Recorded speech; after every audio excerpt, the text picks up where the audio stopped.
Hello everybody, and welcome to another video from my series Quick Thoughts On, in which I always talk about different stories from the rich Star Trek universe. 50 years and 1 day ago, NBC aired another episode from the third season called Elaan of Troyius, and these are my honest opinions about it. The Enterprise is functioning again as a sort of a space taxi. First they picked up Ambassador Petri from the planet Troyius. Now they are going to pick up somebody from the planet Elas.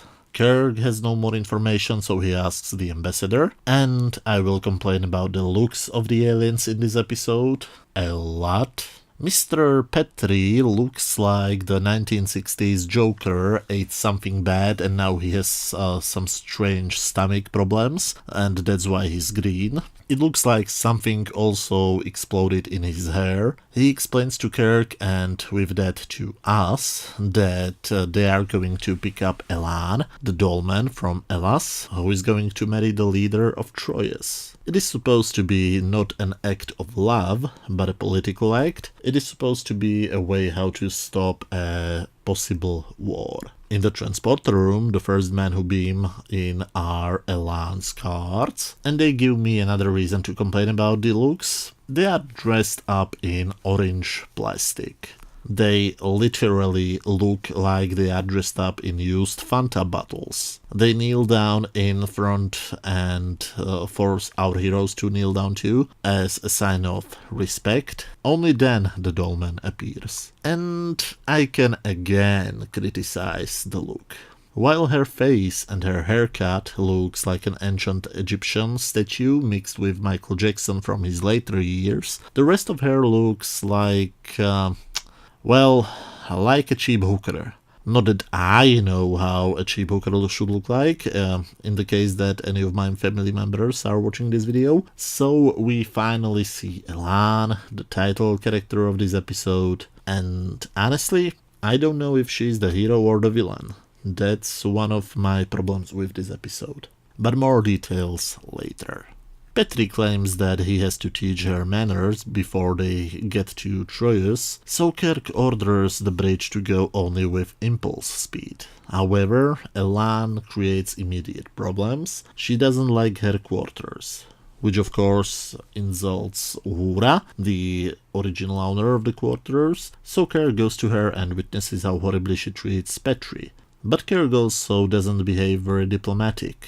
I mean, just because she behaves like a spoiled brat doesn't mean that he has to behave to her like she's a spoiled brat, right? I mean, she's your guest. She's also a ruler of a planet and will soon become the wife of a ruler of a second planet. Even if she is an awful person, she deserves some respect, and I'm very unpleasantly surprised by Kirk's behavior to her in this whole episode. We have seen him being much more diplomatic before. He almost looks like he's out of character. The Alessians are very interesting aliens. Their males are arrogant and violent, and their females are arrogant, violent, and their tears have, according to legends, magic powers. If a man touches a tear of an Elassian woman, he will fall in love with her immediately and forever. Petri complains to Kirk that he will not be able to fulfill his mission because of her behavior, but Kirk doesn't want to spend any time on this nonsense. He is called to the bridge, so he tells Petri not to be diplomatic, but to show her force, because she obviously can respect strength and force. Yeah, I'm pretty sure that these tactics will not backfire in any way.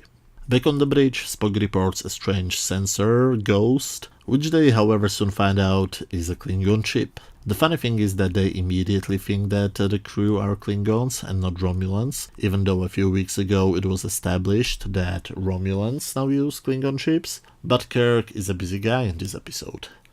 He must again run back to Elaan's quarters.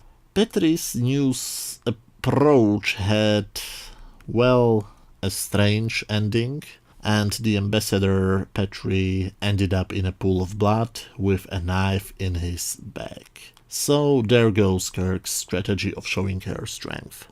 Petri survives this, but he's not able to continue his mission, so Elaan needs a new teacher, Kirk himself.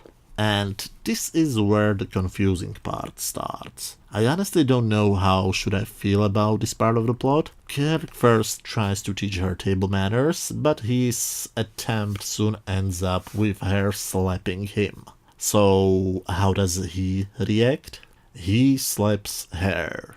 Our hero, everybody. And I don't know how I am supposed to feel during this scene. Should it be funny? Should I feel pity for Elaan? Should I hate Elaan? I don't think I should be asking these questions. Kirk is the classic hero, a character which has almost mythological qualities. And we see him slapping a woman half of his size. Yes, I know she hit him first, but it's not important. The Kirk we know and love should never behave like this. He should probably respond to her slap with some sarcastic remark and leave with a smile or something like that. He ends up leaving the room when suddenly a knife flies next to his head and ends up in a wall. And watching the scene frame by frame made me realize that Shatner looks terrified for a moment. I think that he didn't really expect the knife ending so close to his face. Meanwhile, Crichton, one of her orange soda guards, sneaks up to the engine room. When a red shirt finds him, he simply snaps his neck. Well, never wear red in Star Trek. When Kirk visits Elaan the next time, her guards don't want to let him in. Thankfully, Spock is there with his phaser to help him. When he gets in, he looks a bit, rapey, just to add to his weird behavior. She looks like she is genuinely afraid of him. Again, what am I supposed to feel? Who should I root for? I am usually on Kirk's side, but in this episode his behavior towards Elaan is just no. Elaan suddenly changes her tactics, changes her natural behavior. Again, I shouldn't be asking these questions. Right now I don't know if I don't human very well or if this episode is really weird.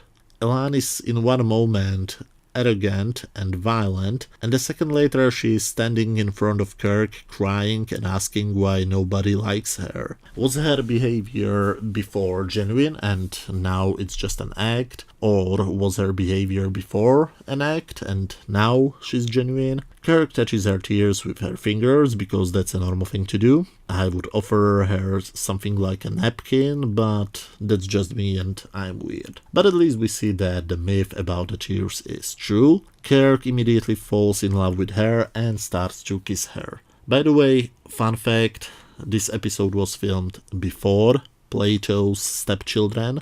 If the episodes were aired in the production order, this kiss would be known as the first interracial kiss on American television, and not the kiss between Kirk and Uhura. Spock and McCoy open the door and see them kissing, and I just love the "oh come on, and not again" look on their faces. They went to get him because Uhura has meanwhile, in the B-plot, which I'm not really talking about, found out that somebody sent a coded message to the Klingon ship, and that somebody was Crichton. Kirk tries to question Crichton, but he just makes fun of him. So the captain calls Spock to perform a mind melt on him, and Crichton reacts the only way he knows how. He vaporizes himself. The Klingon ship meanwhile provokes the Enterprise, and Kirk almost reacts. But when Scotty finds out that Crichton attached a bomb to the engines and the ship will blow up if they go to warp, Kirk thankfully does not react. And the Klingon ship does nothing. Elaan goes to the bridge, but Kirk sends her back to sickbay because it's safe there, and he wants McCoy to find an antidote for her tears. Scotty meanwhile dismantles the bomb, but they still can't use the warp engines because they need to replace the lithium crystals. So why was the bomb in the plot again? Why couldn't Crichton just directly do something to the lithium crystals? The Klingons attack the Enterprise, and because they have no power, they don't have a chance to fight back, which means that the Klingon captain can demand an immediate surrender. But thankfully Spock uses his sci-fi soul shaker to find out that Elaan's necklace consists of raw dilithium crystals, and because the crystals are very common on her planet, we also get an explanation why the Klingons are willing to start a war for this region. So Scotty and Spock use the crystals and the Enterprise wins. I know I did skip a lot of things in this subplot, but it's the less interesting part of the story, at least for me. In the end, Elaan goes to her wedding, and Kirk doesn't want to go there with her, so she gives him her knife. That is, I guess, supposed to be romantic or something. In the end, McCoy rushes to the bridge because he found the antidote, but Spock tells him that he came too late. Kirk found his own antidote. He fell in love with the Enterprise, and that love is much more stronger. Well, this episode is weird. Very, very weird and confusing. First of all, for those of you who don't know Greek mythology, Elaan of Troyius is of course Helen of Troy, and her planet Hellas is of course Hellas, the Greek name of Greece. So you would expect that this will be based on Greek mythology, right? Wrong. This has absolutely nothing to do with the ancient myths. It has something to do with Shakespeare, mainly with his Taming of the Shrew. So why did they take names from the Greek mythology? That is slightly confusing, but what is much more confusing to me is the tone. What is this supposed to be? A drama? A character study? A comedy? A tragedy? How am I supposed to feel about Elaan?